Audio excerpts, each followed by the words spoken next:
Good morning. Coffee. Hi, y'all. It is Stacy. This is Walking in My Shoes, and we are loving my veteran. I'm going to have a little more coffee and let some people jump on real quick.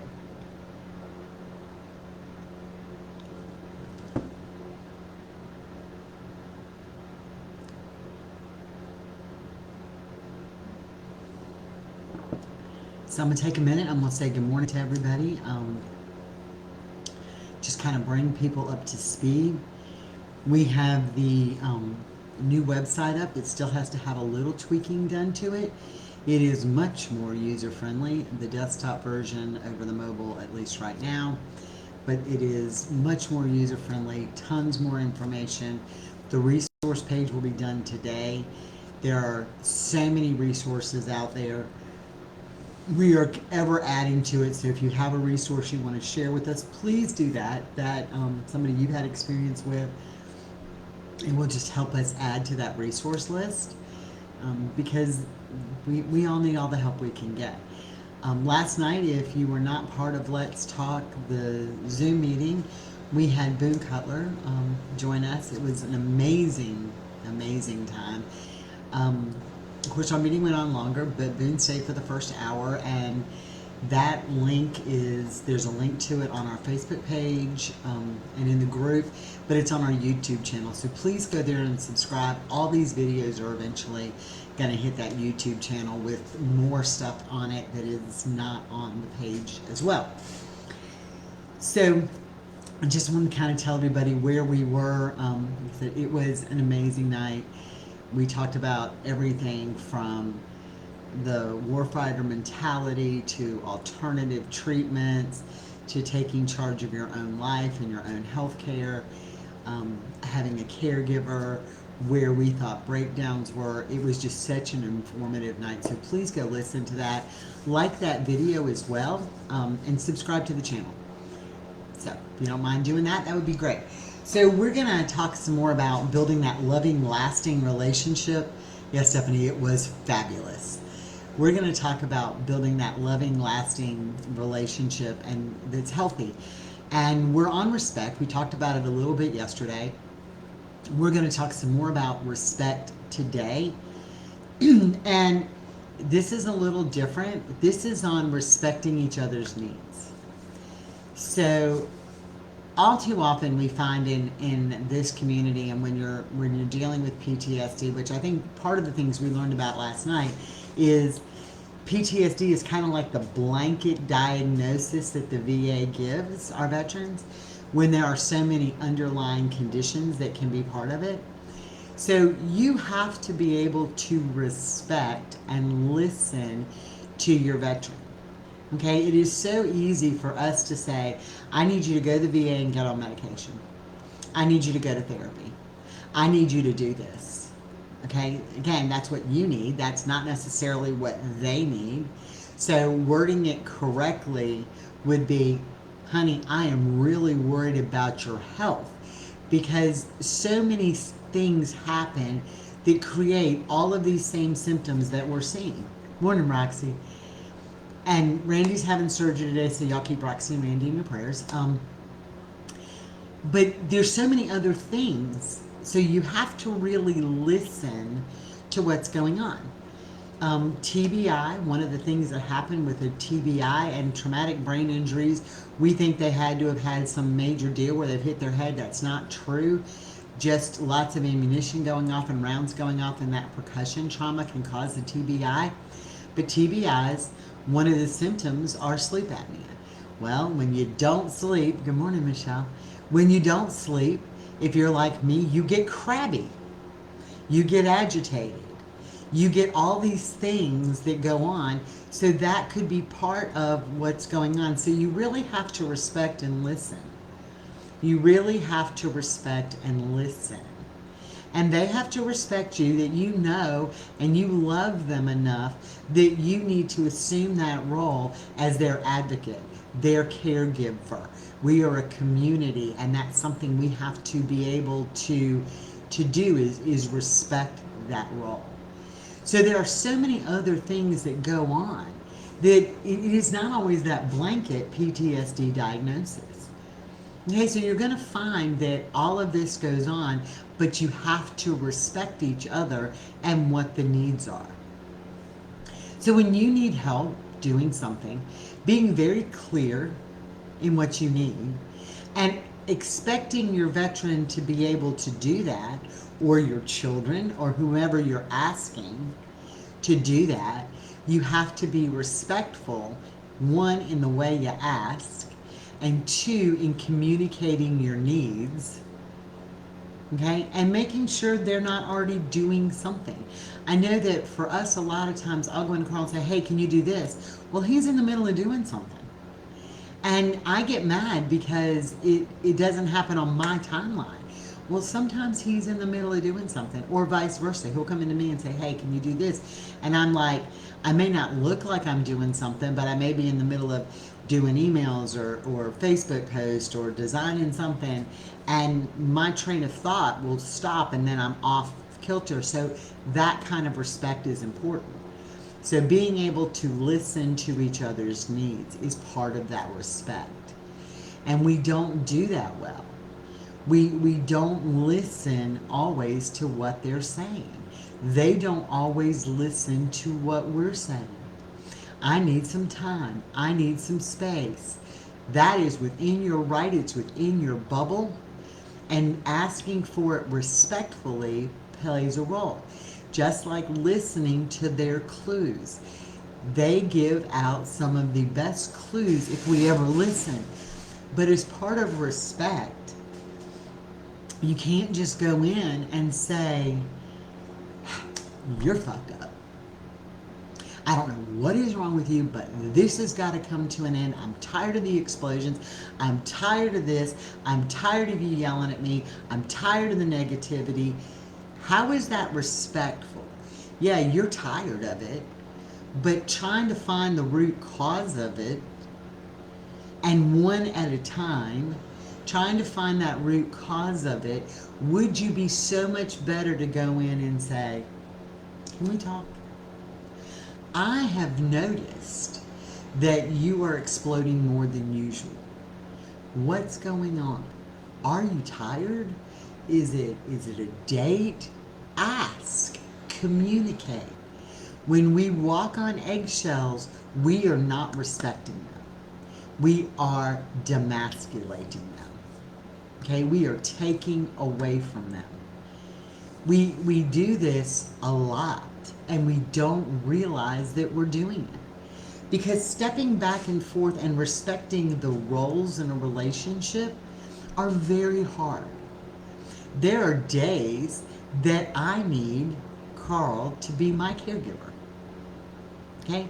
I forget to turn the stove off. I forget to take my medicine. Or like the other day, I took my medicine twice. I took Wednesdays and Thursdays on the same day because I didn't remember when I had taken it. I'm like, oh, today's Thursday, so let me take this one. And then I'm like, oh, well. So I did. I took everything twice. But instead of him blowing up at me when I told him what had happened, he now comes to me like yesterday and said, hey, Stacy, did you take your Thursday morning pills? Okay, so he listened to me. So I don't always do that. So I need him to help me. And that just comes from respect, from that role that we do back and forth. One of us pays the bill, whatever the thing may be. Maybe you pay the bills. And then we have a lot of fighting going on about that you're reading too much into things. Maybe she's right, at least I asked. And that is true. Sometimes you are reading stuff into it. Sometimes they're having a bad day, but you have to ask. You have to ask. Because you're not getting respect if you don't ask.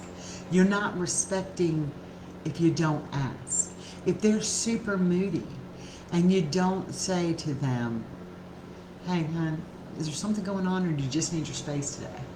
See, that's a totally different respect. And if they say, I need some space today, guess what? Give it to them. Just like we need respect. We need space. Give it to them. We want it back in return.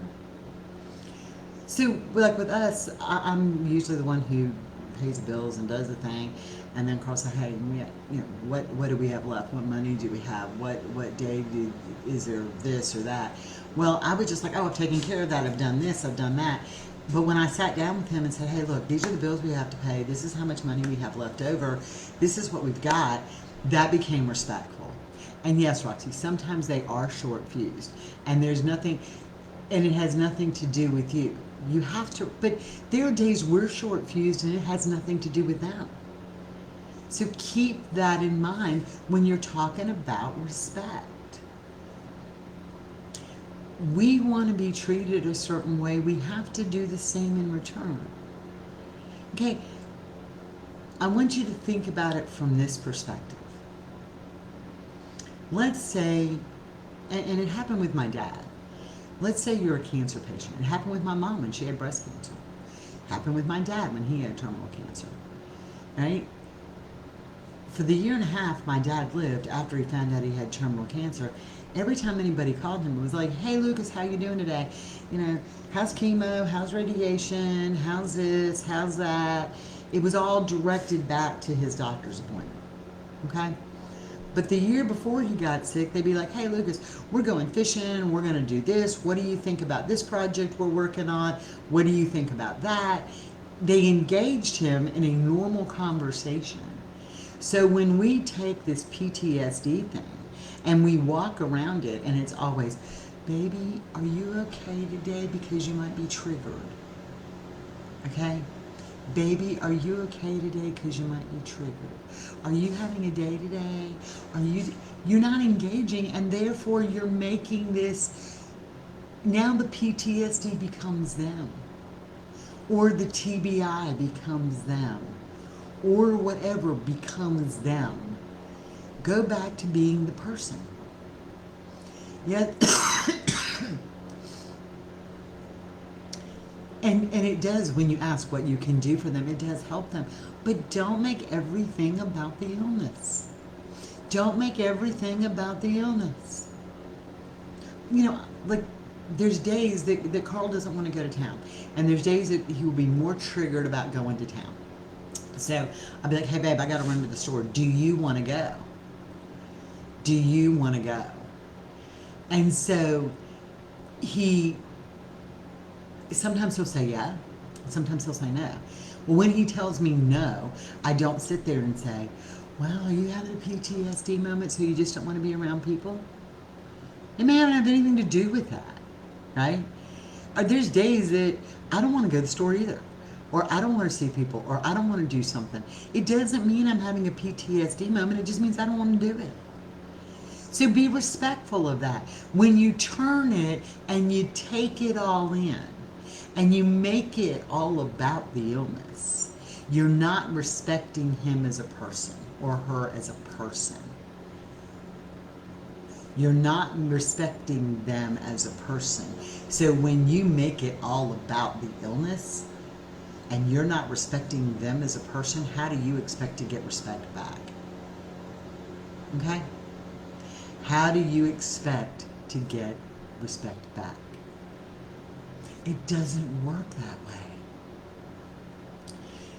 Respect them for them, not make it about the illness. Yes, there are things we have to do because of the illness. Yes, there are things Carl has to do for me because of the illness. But you know what? Last year when they said something, I could have rolled over and played dead, but he doesn't let me do that. My life is about me and us. It's not about an illness. It's not about mine. It's not about his PTSD. It's not about anything. It's about us. And when you start taking the illness out and respect each other and don't make it about the illness, your life will get better. Your relationship will get better. Go back to the analogy of my dad. Well, he had all this great stuff and he worked in the shipyard and he had all these great friends, but for a year and a half, people wanted to make everything about his cancer. They wanted to make everything about his cancer. The week before my dad died, we went to Key West. My parents were in the Keys. We went to the Keys with him. We went to Key West. We walked up and down Mallory Square. We went shopping. We had a real conversation. We went swimming with the dolphins. He bought a gold necklace knowing how bad he felt. He bought a gold necklace because it was something we were all doing together, and he was still Lucas. And that's where we have to get in that respect for them. That's where we have to go in that respect for them. When you make it about the illness, you're not respecting them. And if you don't respect them, how do you expect respect in return? And it's hard. It's hard. There are days I want to ball up on the couch and just like, I don't want to do this today.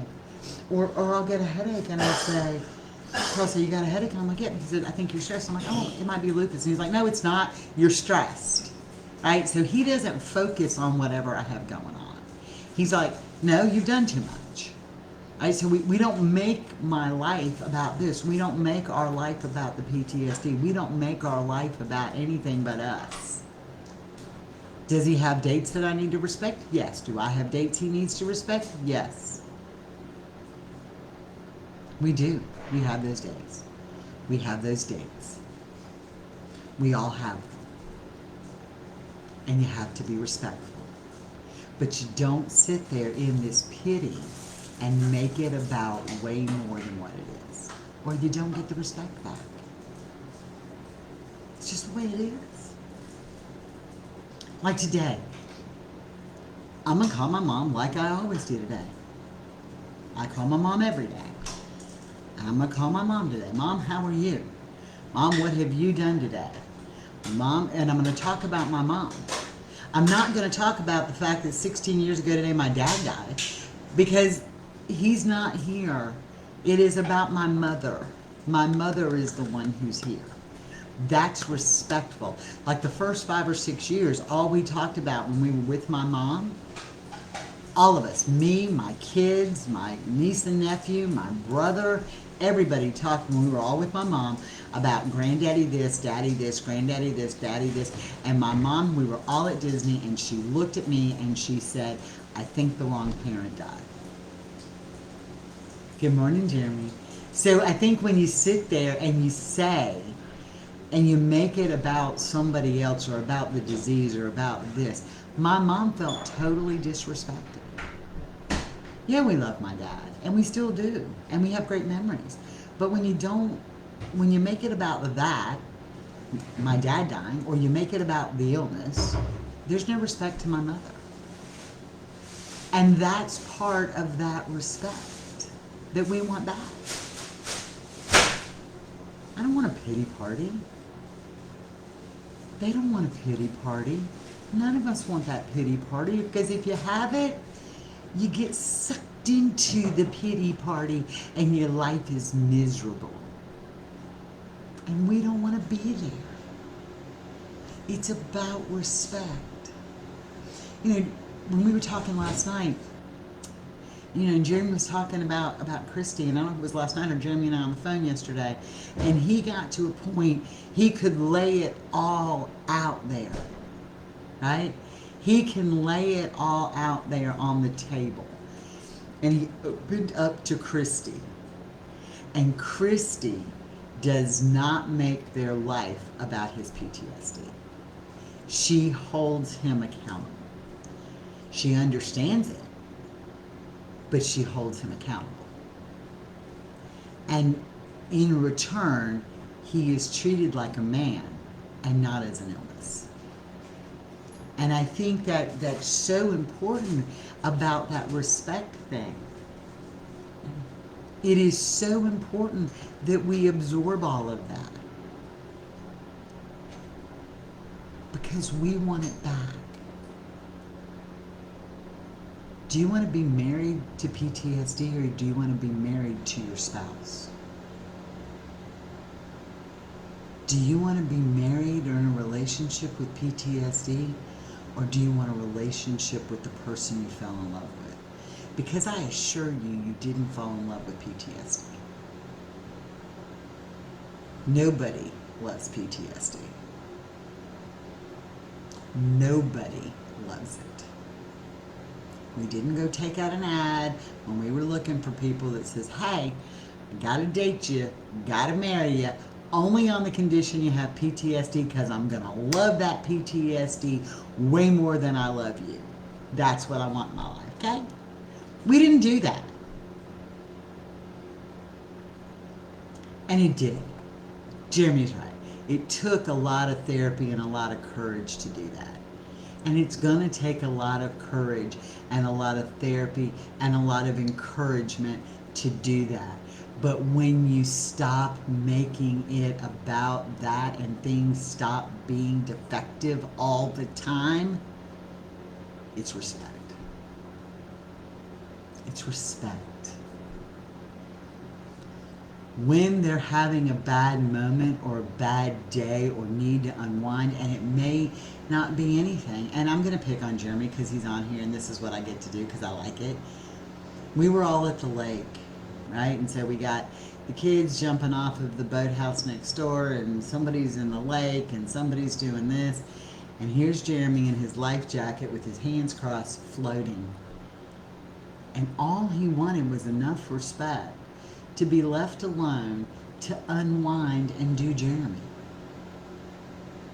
That's what he wanted. That's respect. Yes, he wanted to play with his kids. Yes, he wanted to do all the things. But you have to understand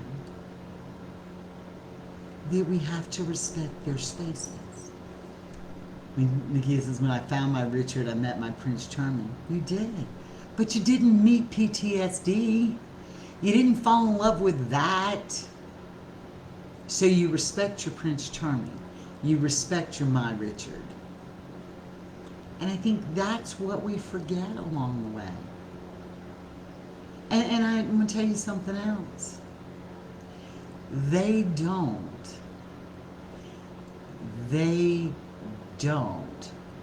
respect the fish from the fish or the monster from the bottom again. I love you, Stephanie. They don't respect the dishwasher. They don't respect the person who does the laundry. They don't respect the person who cooks their meals. They respect you. When you make your life about and you're throwing up to them all the time, well, I cooked dinner, I did the dishes, I vacuumed the house, I made the bed, I did the laundry, I did this and I did that and I did this. They don't respect the maid. They can buy a maid. You know, they don't go back after they've ordered dinner in the restaurant and thank the guy who cooked the meal or thank the dishwasher. They don't do that. So why do you think they're going to respect you if that's the role you portray? But when you become their advocate and you try to navigate this journey with them and you listen as they go, I love that. It was the same way that he was holding his ballistic vest. He did. And it was very cool to watch that happen. Right? You don't go into those people. You know, when you check into a resort, into the hotel, and like, you know, you're at Disney or wherever, and you're all going into the park, you don't say, well, let me wait around for the lady to come make my bed because I'm going to thank her. You don't do that. So when all you become is a service, are they going to respect you? And when you pointed out all the time that you were the service, the maid, the bottle washer, the whatever, where do you think that respect's going to come from? They want a partner. They want the person they fell in love with. And when you become the cook and the maid, and I'm not saying that we don't do it, but when you point it out all the time, they don't see you in any other light.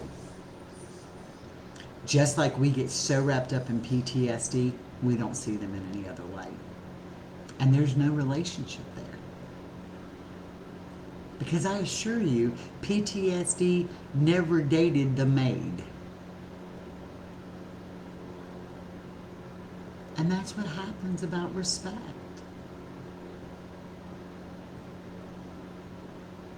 Carl respects me more. Like this morning, I got up at some ungodly hour. Don't know why. I'd been up all day, but I got up at like 3:30 for whatever reason. I couldn't sleep and I had things to do.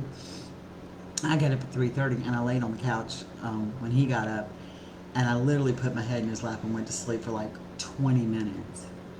And he respects me more for that 20 minutes of being his person than he would have if I would have gotten up and said, well, let me go cook you breakfast, let me go make you coffee, or let me go do this, or let me go do that. He respected me more when we had our time than when I did all the other nonsense I could have done. And that's what we do when we build these relationships. Where's your relationship going to be built? Is it built around PTSD? No. Is it built around you being the one who does the dishes or the laundry or whatever? No. It's built upon who you found in the beginning that you fell in love with, and respect that relationship. Respect that relationship. When you want to figure out why the explosiveness happens, when you want to figure out why they're irritable, when you want to figure out why they're tired, then you start looking for the solutions. Don't sleep well? Guess what happens?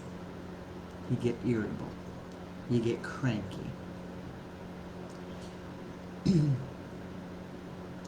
Jamie says, we're trying to protect all y'all from what's going on in our heads. Sometimes it's by pushing you away, but knowing that we are supported and loved helps.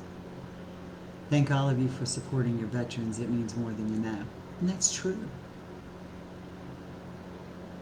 It's true. They may not always show it, but it's true. But support them as a veteran. Don't support the PTSD. And Stephanie says, it's important to remember the person you fell in love with is still in your bed. When you start looking at the positive, you'll see him again. Yeah, it's called respect. It's called respect. And when you take their identity away from them and replace it with PTSD, there's no respect.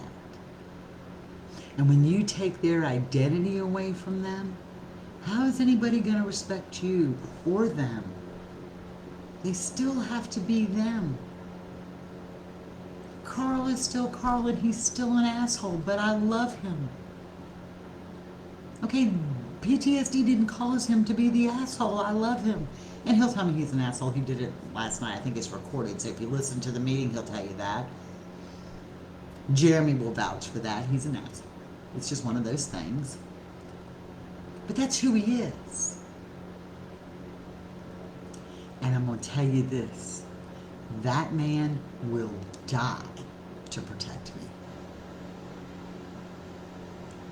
There is no doubt in my mind that man would die to protect me.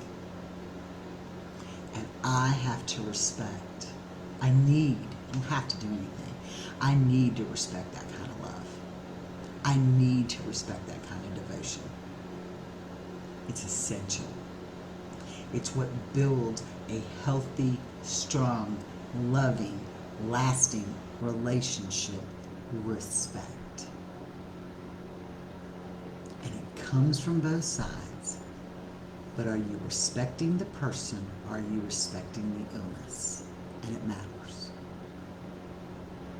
Good morning, Sophie. We're going to be like off of here now, and you're just going to be on it. You're going to have to listen to the replay.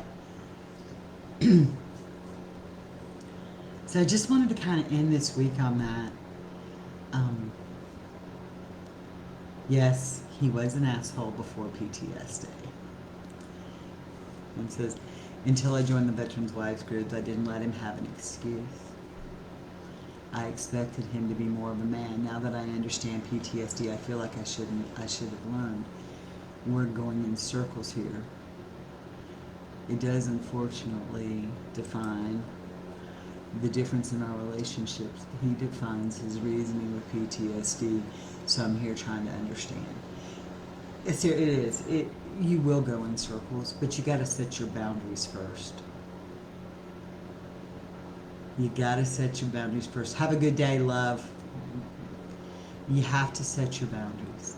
You can't have excuses. And a lot of, and I'm not bashing any group or anything. Education is key. Education is important. Learning everything you can understand about PTSD. And remember, PTSD is not a one-size-fits-all diagnosis, treatment, or cure.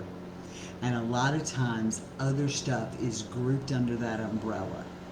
So just remember that. And PTSD does not affect everybody the same way. Education is key. There are certain things they cannot do when they're in a PTSD loop or when they're in a PTSD moment, but learning is key.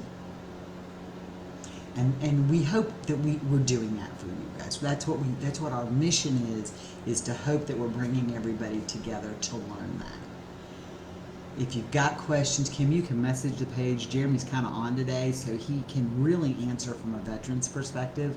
I can't answer for a veteran. I can just tell you what it's like to live with one. And I have to differentiate between Carl the asshole and PTSD. So, I have that threefold thing. And I don't mean it that way. I love him, and he is amazing. So y'all know how much I love him. Y'all see him come by, I'll pat my little head. He's adorable. And I can't talk bad about Carl because everybody on here loves him. So, but learning is key. And the more we learn and the more we understand and the more knowledge we have, there used to be a thing that came on Saturday morning cartoons that said knowledge is power. Just message the page, baby, or the group where it'll have message. Jeremy will really reach out to you and answer back. So he is really good about that. Even if you go right here to where your comment is and click on message, you can message us and we'll get it. And then Jeremy or I can answer it for you, or both of us may answer it for you. Go right there where it says, like underneath your comment where it says message, just kind of type that in, and we'll only go to the group of administrators, which are myself and Jeremy and Carl and Michelle, that can look at it and kind of differentiate. And Jeremy is sitting down in a calm way and talking about it with him in a way that he is calm may help. But yeah, Sarah, if you can't, just do the other. All right, y'all, it is Friday. We're going to try to get the website look so much better. I've got a few little tweaks to make to it. We are doing the other stuff that we need to do to get that website up. Michelle and I hopefully are cutting the third of our podcast so they can start the end of the month. Again, if you were not part of Zoom last night, the link is on the Facebook page. It is also on our YouTube channel. The Boone Cutler stuff was fabulous. He opened up so many eyes and is blatantly honest about so much, and the questions were wonderful. And I think the key that I learned from him last night was we have to be on the same page. We have to be on the same page as a community, but we have to be on the same page even in your own household. And that was a pretty key thing. Jeremy had a lot that he added to it as well. So there was a lot that went on. But watch that. Of course, like that video. That's how we get more exposure and our story gets out there. So I'm going to get off of here. I want y'all to have a blessed day. Michelle, I'll text you and I'll send you that link so we can do the next one. Y'all have a blessed day. I'm Stacy. This has been Walking in My Shoes, and we are loving my veteran.